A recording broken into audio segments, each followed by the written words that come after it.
Bagaimana contoh mati sebelum mati? Kata ulama, contoh seseorang yang mampu mematikan dirinya sebelum mengalami kematian yang sesungguhnya, pertama melalui sholat. Sholat itu kita belajar mati. Nyengken sembahyang nih kita belajar mati. Bagaimana kita belajar mati di dalam sholat? Tidak akan kita mengucap bacaan sebelum kita membaca Fatihah, sebelum kita serahkan sholat kita kepada Allah. Kita berkata apa? Inna sholati wa nusuki wa mahyaya wa mamati lillahi rabbil. Pulangnya kemana? Allah. Kembalinya ke Allah, dari Allah kepada Allah.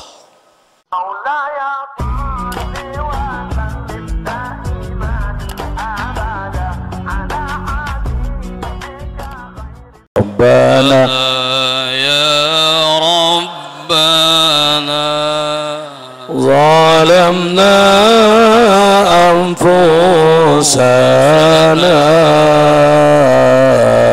wa illam taghfir lana wa tarhamna lanakunanna minal khasirin. Rabbana ya Rabbana zalamna anfusana wa illam taghfir lana wa tarhamna lanakunanna minal khasirin. Amin ya rabbal alamin.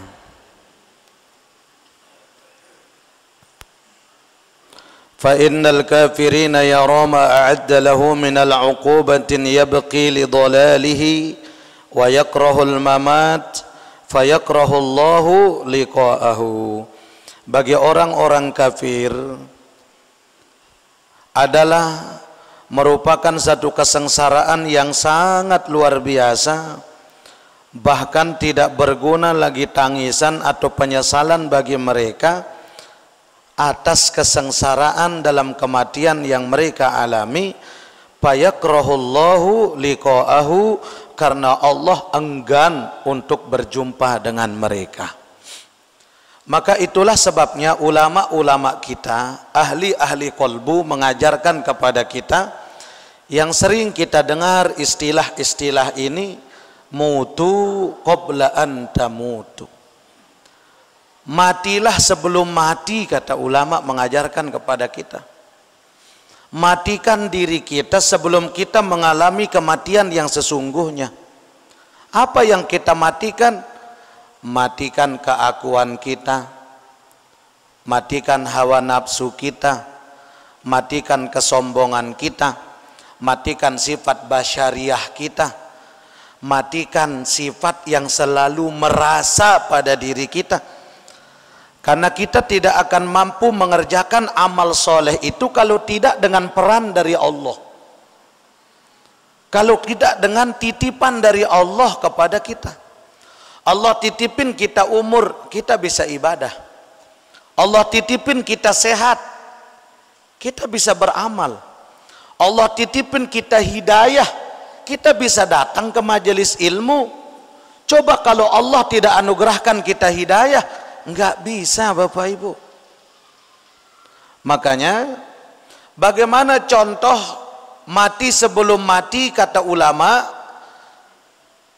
contoh seseorang yang mampu mematikan dirinya sebelum mengalami kematian yang sesungguhnya, pertama melalui sholat. Sholat itu kita belajar mati. Nyengken sembahyang nih kita belajar mati. Bagaimana kita belajar mati di dalam sholat? Tidak akan kita mengucap bacaan sebelum kita membaca Fatihah, sebelum kita serahkan sholat kita kepada Allah. Kita berkata apa? Inna sholati wa nusuki wa mahyaya wa mamati lillahi rabbil. Pulangnya kemana? Allah.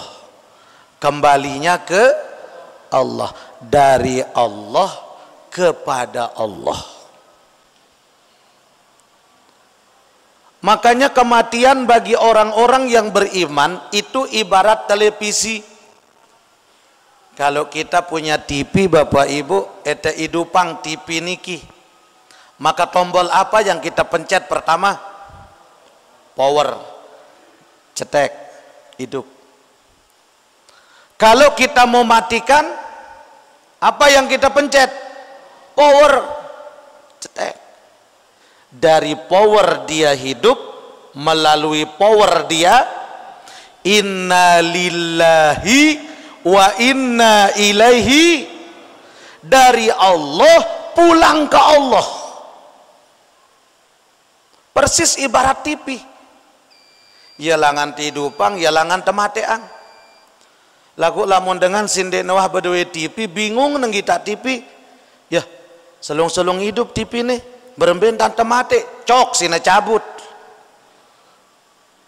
Itu orang yang tidak punya iman. Ada Al-Quran yang diturunkan oleh Allah, yang dikirim oleh Allah kepada mereka Al-Quran, tapi Al-Quran hanya sekedar nama, Al-Quran hanya sekedar bacaan saja. Jadi contoh mati sebelum mati itu pertama melalui sholat. Tidak ada satu gerakan pun dalam sholat yang tidak mengembalikan amalan itu kepada Allah. Takbiratul ihram, apa kita baca? Allahu Akbar. Panjang kita baca Fatihah, panjang kita baca ayat, panjang kita baca surat. Ternyata mau ruku, takbir lagi, Allahu Akbar. Maknanya apa kata ulama? Sepanjang apapun angan-anganmu terhadap dunia, maka akan terputus dengan kebesaran Allah. Akan terputus ini dunia dengan Allahu Akbar. Pulanglah ke Allah. Kita menunduk di waktu ruku, Subhana rabbiyal a'zimi wa bihamdi. Kita sucikan nama Allah, kita puji Allah.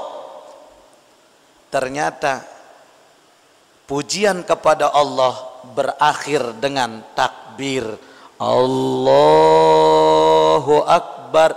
Iktidal lagi, sekuat-kuatmu memuji Allah, sebaik-baik amalmu dalam hidupmu, maka tetap akan pulang ke Allah. Ada tidak satu gerakan dalam sholat yang tidak menyebut Allah? Tidak ada. Ada enggak satu bacaan dalam sholat yang enggak nyebut Allah? Tidak ada. Mana puncaknya? Disebutkan puncak seorang hamba yang belajar mati sebelum mati, yaitu dikala kita sujud. Indeng waktu ente sujud, apa yang kita baca? Subhanaka ya Allah, Rabbiyal a'la wa bihamdi. Kalau orang yang memperhatikan, yang melebur dalam sujudnya, maka dia tidak sekedar mengucap Subhana Rabbiyal a'la, tapi diganti dan ditambah dengan domir Subhanaka ya Allah Rabbiyal a'la wa bihamdih. Maha suci Engkau ya Allah, yang maha tinggi dan pujian itu hanyalah milikmu. Jadi dia sujud seolah-olah dia menghadap Allah, dia sedang bersama dengan Allah, bahwa Allah sedang berada di hadapannya. Siapalah kita dikala kita menghadap Allah? Maka kita belajar mati sebelum mati. Dalam sujud tidak ada yang hebat. Dalam sujud kita lepas pakaian dinas kita. Ndek narak bupati, ndarak gubernur, ndarak kepala dinas, ndarak pejabat. Sama yang kita baca, Subhanaka ya Allah, Rabbiyal a'la wa bihamdih. Baju dinas lepas, harta lepas, kedudukan lepas, istri lepas, suami lepas, popularitas lepas. Karena yang maha power a'la wa bihamdi. Tapi betapa gagalnya kita berusaha mati sebelum mati, dikala kita sedang sujud, tapi yang ada dalam sujud adalah keangkuhan kita. Tata nak sujud si imam, Allahu Akbar, lamun dek ketelat ja pasti aku jari imam nek lagu wah kedong. Rasa nangan. Bagaimana kita bisa mati sebelum mati? Bagaimana kita akan sampai kepada Allah? Bagaimana kita akan melebur diri kita kepada Allah? Kita baca yang maha a'la wa bihamdi hanyalah Allah, tapi kenapa kita masih menyebut diri kita? Gagal kita punya solat kalau masih ada keakuan kita. Terkadang kita sebagai makmum solat nih ibarat terjadi juri. Pongkan jadi makmum, lamun imam nih jadi imam roket. Ada yang sekedik lah imam setum dia jangan. Jadi juri terjadi makmum. Padahal kita solat itu bukan menghadap siapa-siapa, kita ngadepnya ke Allah. Coba belajar mati sendeman mati. Maka dalam sujud kita katakan al-a'la wa bihamdi hanya Allah, maka kita tidak ada kita saat itu, yang ada hanyalah kebesaran Allah. Yang kedua kata ulama, bagaimana kita akan mampu belajar mati sebelum mati? Melalui satu kalimat pembuka daripada Al-Quran, sering kita baca. Sebelum makam kita baca, sebelum jalan kita baca, sebelum minum kita baca. Apa? Bismillahirrahmanirrahim. Tapi kita belum bisa memaknai bismillah ini dengan baik. Maka disinilah syahadat batin manusia kepada Rabbnya. Ia tahu syahadat batin tiang pelungguh dengan Allah. Setiap kita membaca bismillah, bahwa kita mengerjakan sesuatu atas nama Allah. Kita memulai pekerjaan atas nama Allah. Kita memulai perbuatan atas nama Allah. Bahkan tiang pelungguh sami mulai ngaji menyebut nama Allah. Kata kita menyebut nama Allah, memulai dengan nama Allah, maka akhiri itu pekerjaan dengan nama Allah, berasal dari Allah, akan pulang pada Allah. Yuk dengan baca bismillah nu belajar mati sebelum mati. Bismillahi, dengan menyebut namamu ya Allah aku memulai. Maka dikala kita sudah menyebut namanya, kita ini tidak ada apa-apanya. Kita ini tidak kaya, kita ini bukan hebat, kita ini tidak alim, kita ini tidak mulia, kita ini tidak, pokoknya tidak ada apa-apanya kita, kecuali dengan bismillah hilanglah kita.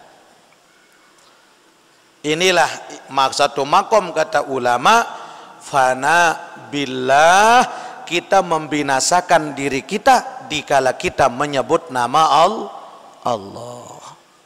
Ada satu kisah yang sangat menarik Bapak Ibu. Kisahnya Syekh Jalaluddin Al-Hadrami. Beliau seorang ulama yang luar biasa kelas kalibernya. Datanglah seseorang yang jauh dari ibadah, dengan denawah ibadah, dengan denawah ngaji sembahyang. Tiba-tiba datang jok Imam Jalaluddin Al-Hadrami. Assalamualaikum Syekh. Waalaikumsalam. Bau tengendeng doa. Doa apa? Aku nih enggak pegawaianku gocek manuk, tukang sabung ayam. Tolong dong kasih saya ilmu, doa apa yang harus saya baca agar saya menang gocek manuk. Iya sih ketuan jok ulama. Apa doa dengan adik temenang gocek manuk? Wahai Syekh, si beketuan niki dengan denawah ngaji sembahyang, dena tahu aran ibadah, tidak tahu namanya apa. Apakah Syekh Jalaluddin marah? Tidak. Beliau tersenyum. Oh nilai. Yakin dari Allah Ta'ala? Yakin. Nih, milih dah menang gocek manuk, milih baca Bismillahirrahmanirrahim. Lagu dendek coba jemaah ni yang bercerita. Wah terbadak itu si bapak ini doa gocek manuk yang cerita ang pelunggu. Artinya ini cara ulama dalam berdakwah diuji oleh Allah nih. Baca Bismillahirrahmanirrahim. Enggak niki? Enggak. Tentu. Pas datang dia dalam satu momen melepas manuk, saya sinelawan. Masa nak ajak ulama nih lepas manuk, Bismillahirrahmanirrahim, menang. Luar biasa. Bahkan kedua, Bismillahirrahmanirrahim, menang. Sampai 4 kali nak lepas manuk, menang doang. Menang. Banyaklah taruhan yang dia dapat. Alhamdulillah berkat Bismillah ini. Akhirnya saking yakinnya kepada orang soleh, besoknya datang lagi. Dia ngone Bismillahirrahmanirrahim, lepas nama manuk niki kalah. Ya apa dok salah, padahal pada Bismillah membacangku. Bismillahirrahmanirrahim kalah. Bismillahirrahmanirrahim mate manuk. Innalillahi wa inna ilaihi raji'un.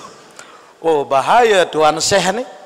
Akhirnya pulang dia menghadap kepada Syekh Jalaluddin. Assalamualaikum Tuan Syekh. Waalaikumsalam. Berembik. Alhamdulillah Syekh. Pertama menang. Baca Bismillah. Lagu kedua kalah. Mate manukku. Embe tu na salah Bismillah no wahai Tuan.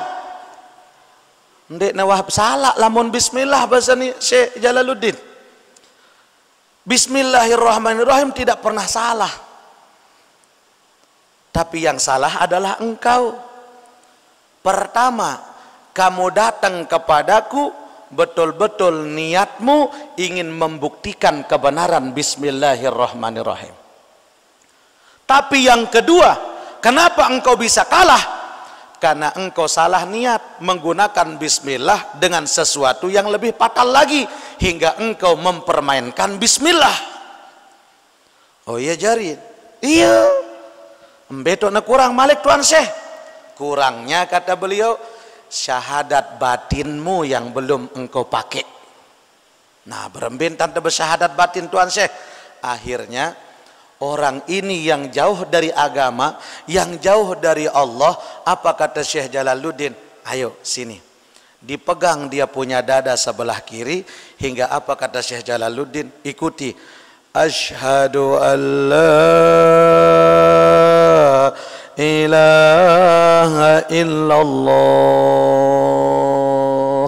Dibimbing dia membaca syahadat dengan penuh kelembutan sampai kepada kolbunya, hingga tidak sadar ini orang, dia meneteskan air matanya.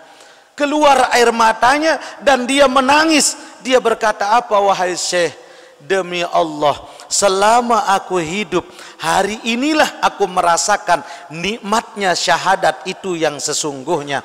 Hingga apa kata Syekh Jalaluddin Al-Hadrami, beliau mengatakan, kenapa orang-orang yang beriman dikala mereka menggunakan satu asma Allah, Allah langsung sampaikan apa yang mereka inginkan, karena Allah ingin membuktikan kebesaran asma-Nya kepada mereka. Tapi kenapa dikala kalimat itu digunakan lagi oleh orang-orang yang beriman, Allah tidak mengkabul apa yang mereka inginkan?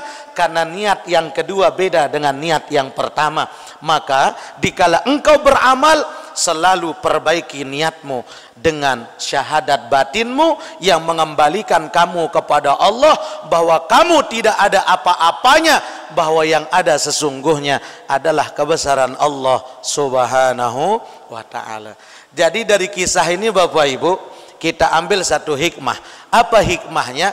Tidak cukup kita mendekat kepada Allah hanya dengan ibadah wajib dan sunnah saja, tapi jalan alternatif, jalan pintas untuk kita cepat sampai kepada Allah, maka belajarlah untuk mengenal Allah melalui asma-Nya, melalui sifatnya, dan melalui af'alnya. Bahwa apa yang ada pada diri kita hari ini, inilah sesungguhnya bagian dari kebesaran Allah Subhanahu wa ta'ala. Maka mari kita belajar matikan diri kita sebelum kita menghadapi kematian yang sesungguhnya, karena kita tidak ada apa-apanya. Meskipun kita ibadah, meskipun kita sedekah, meskipun kita zikir, tapi selama masih ada keakuan pada diri kita, maka gagal ibadah kita yang kita lakukan. Nauzubillahi min dzalik.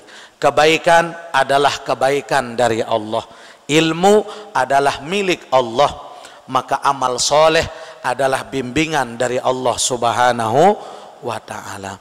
Mudah-mudahan Allah Subhanahu wa ta'ala memberikan kita taufik hidayah. Allah sehatkan jasmani kita, Allah sehatkan rohani kita, Allah bimbing kita dengan hidayahnya, Allah bimbing kita sehingga kita masuk menjadi hamba-hamba yang dekat dengan Allah Subhanahu wa ta'ala. Amin ya rabbal alamin. Bisirril Fatihah.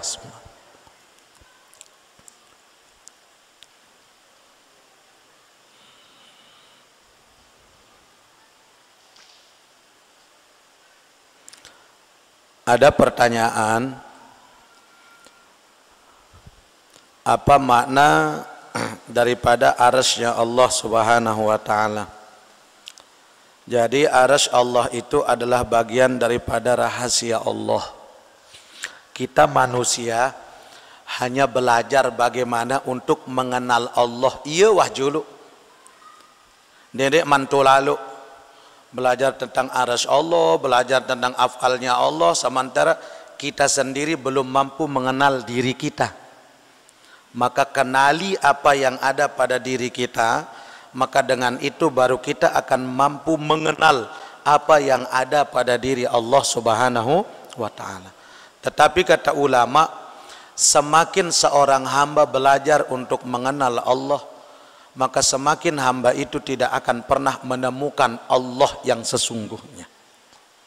Artinya Allah tidak bisa dipelajari tentang dirinya.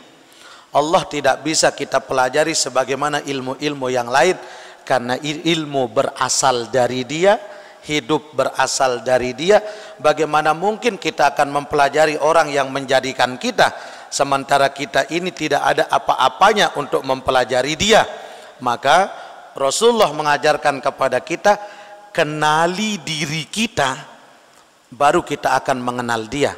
Maknanya apa? Semakin kita mempelajari tentang diri kita, semakin kita merasa hina, semakin kita merasa terpuruk, semakin kita merasa bodoh, maka tidak pantas kita mengenal kepada Allah Subhanahu wa ta'ala, karena saking hinanya kita. Jadi dengan amaliyah yang kita lakukan ini, kita masih belum tahu mbengkah amal teniki, mbengkah tingkatan amal teniki.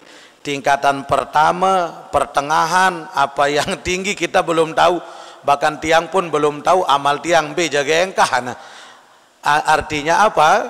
Jangan kita ingin mempelajari sesuatu yang menjadi bagian dari rahasianya Allah Subhanahu wa taala, karena semakin kita akan mempelajari tentang itu, semakin kita tidak akan menemukan itu sesungguhnya, dan semakin kita bodoh jogang jarin terus. Nggih? Maka oleh karenanya yang terpenting semoga Allah anugerahkan kita hidayah untuk berjalan sesuai dengan jalan yang telah ditentukan oleh Allah Subhanahu wa ta'ala. Amin ya rabbal alamin. Bisirril Fatihah. Bismillahirrahmanirrahim. Bismillahirrahmanirrahim. Alhamdulillahi rabbil alamin. Wassalatu wassalamu ala ashrafil anbiya wal mursalin Sayyidina Muhammadin wa ala alihi wa sahbihi ajma'in. Allahumma hdina bihidayatil ikhlas wa kaffir sayyiatina binuril ikhlas warfa' darajatina bitilawatil ikhlas ya dzal fadli wal ihsan wa najjina minan niran bikaramatil ikhlas. Rabbana 'alaika tawakkalna wa ilaika anabna wa ilaikal masir wa ilaikan nusyur birahmatika ya arhamar rahimin. Wa sallallahu ala sayyidina Muhammadin wa ala alihi wa sahbihi wa sallam. Subhana rabbika rabbil izzati amma yasifun wa salamun alal mursalin walhamdulillahi rabbil alamin. Al-Fatihah.